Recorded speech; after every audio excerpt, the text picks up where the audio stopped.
आप सभी लोगों को मेरा नमस्कार। आज हम ट्रपेजियम का बहुत ही खास कंसेप्ट जानने वाले हैं जो कि एग्जाम में बहुत ज्यादा आता है।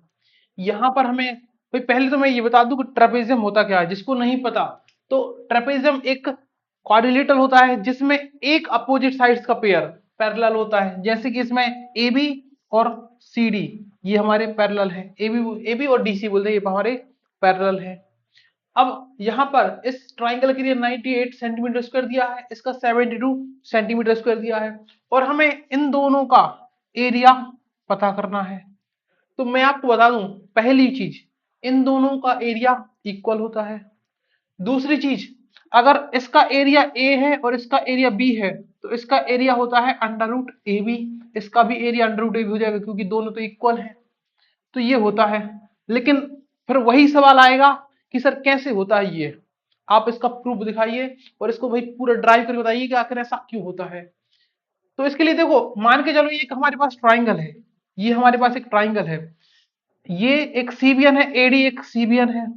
ये सामने वाली साइड को मान के चलो 1:5 इस रेशियो में डिवाइड कर रही है।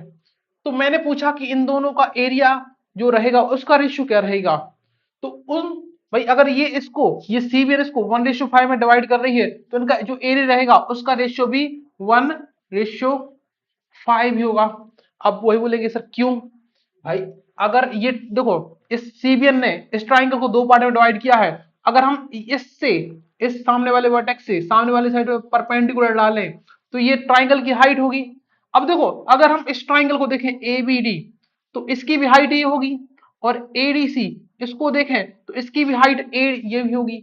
इसको ई नाम देते थे, ए ई होगी भाई, क्योंकि भाई सामने वाले वर्टेक्स से और सामने वाली साइड पर डाला गया परपेंडिकुलर ही हाइट कहलाती है, तो दोनों की हाइट सेम होगी। अब अगर हाइट सेम है भाई, जो ट्राइंगल का एरिया होता है वो क्या होता है 1/2 बेस इंटू हाइट। तो अगर हाइट हाइट अगर सेम है तो जो बेस का रेशियो रहेगा वही इन दोनों ट्राइंगल के एरिया का रेशियो रहेगा। तो भाई इनका रेशियो क्या होगा भाई, इन दोनों ट्राइंगल के एरिया का जो रेशियो रहेगा वो इन साइड के रेशियो के इक्वल रहेगा, मतलब बी डी रेशियो डीसी रहेगा। एक चीज क्लियर, इसका हम अभी यहाँ पर आगे कंसेप्ट का यूज करेंगे। दूसरी चीज देखो, इनका एरिया इक्वल क्यों होता है, ये दो एरिया होते हैं इनका एरिया इक्वल क्यों होता है। तो इसके लिए हम देख लेते हैं। मान के चलो इसका एरिया हमने ए मान लिया, इसका मान लिया हमने बी और इसका मान लिया सी। अब हम जानते हैं कि अगर हमारे पास दो पैरेलल लाइंस हैं और इनके बीच अगर हम सेम बेस पर दो ट्राइंगल बनाते हैं तो इन ट्राइंगल का एरिया इक्वल होता है, मतलब इस ट्राइंगल का एरिया और इस ट्राइंगल के एरिया इक्वल होगा, क्योंकि दोनों ट्राइंगल दो पैरेलल लाइन के बीच बनाए गए हैं। पैरेलल लाइन के बीच की जो डिस्टेंस होती है वो कांस्टेंट होती है, तो दोनों की सॉरी हाँ कांस्टेंट होती है, तो दोनों की हाइट सेम होगी। अगर दोनों की हाइट सेम होगी, बेस दोनों का सेम है, सॉरी ये यहां बन गया, ये दोनों का बेस सेम है, अगर ये बेस दोनों का सेम है तो इनका एरिया इक्वल होगा क्योंकि हाइट इक्वल है। तो यहां पर देखें तो इस ट्राइंगल का एरिया और इस ट्राइंगल के लिए सेम होगा। मतलब देखो, इस ट्राइंगल के लिए क्या है बी प्लस ए, और इस ट्राइंगल के लिए क्या है सी प्लस ए।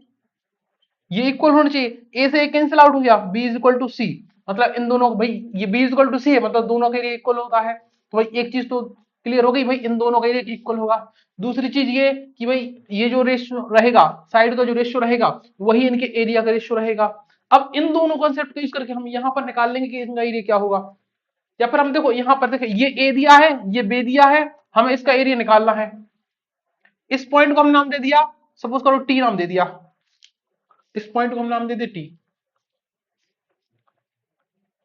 अब देखो, अगर हम इसको हम एक काम कर, इसको भी एक्स नाम दे देते हैं, ये इसको भी नाम दे देते हैं एक्स।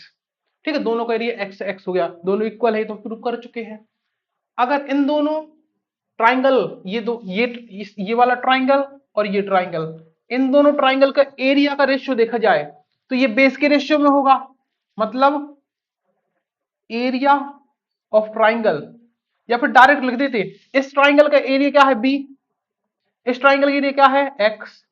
इनका जो रेशियो रहेगा इन साइड के रेशियो में रहेगा, मतलब आर टी अपॉन टीपी, ये टी पी हो जाएगा। वैसे ही इन दोनों को देखें तो ये हो जाएगा X upon A is equal to, इन दोनों का एरिया जो रेशियो रहेगा वो इनके रेशियो की इक्वल रहेगा आर टी और टीपी। आर टी और टीपी। तो ये दोनों अगर आर एच एस इक्वल है तो इनको भी इक्वल होना पड़ेगा, मतलब B upon X is equal to X upon A. इसका यहां मल्टीप्लाई कर देंगे तो ए बी हो जाएगा is equal to x square. अगर एक्स की वैल्यू निकालेंगे तो स्क्वायर उस तरफ चला जाएगा तो रूट ए बी हो जाएगा। तो ये हमारा निकल आया, मतलब जो यहाँ का जो ये एरिया होता है ये अंडर रूट ए बी होता है, अंडर रूट ए बी, यहां भी हो जाएगा अंडर रूट ए बी। तो उस हिसाब से देखो यहां पर जो क्वेश्चन दिया गया है ये ए की वैल्यू है, ये बी की, पलट भी सकते किसी को भी मान लो किसी को भी मान लो। हमें इन दोनों का एरिया निकालना है जो कि इक्वल होता है, एक का निकाल लेंगे। इसका एरिया क्या हो जाएगा भाई, अंडर रूट ए बी मतलब 72 मल्टीप्लाई 98। तो यहां पर 72 98 का मल्टीप्लाई है स्क्वायर रूट के अंदर 72 इंटू 98। देखो 72 को क्या लिख सकते हैं हम, 36 इंटू 2, 36 इंटू 2। 98 को लिख सकते हैं 49 इंटू 2। अब 36 का स्क्वायर रूट आ जाएगा 6, 49 का स्क्वायर रूट आ जाएगा 7 और 2 दो बार है वो एक बार आ जाएगा स्क्वायर लग के, तो ये हो जाएगा 2। तो ये हो जाएगा 6 7 जा 42, 42 जा 84, मतलब इसका जो एरिया है वो 84 सेंटीमीटर स्क्वायर, यहां पर भी 84 सेंटीमीटर स्क्वायर ये रहेगा। तो आई होप आपको कंसेप्ट समझ आया होगा, बहुत ही यूनिक कंसेप्ट है।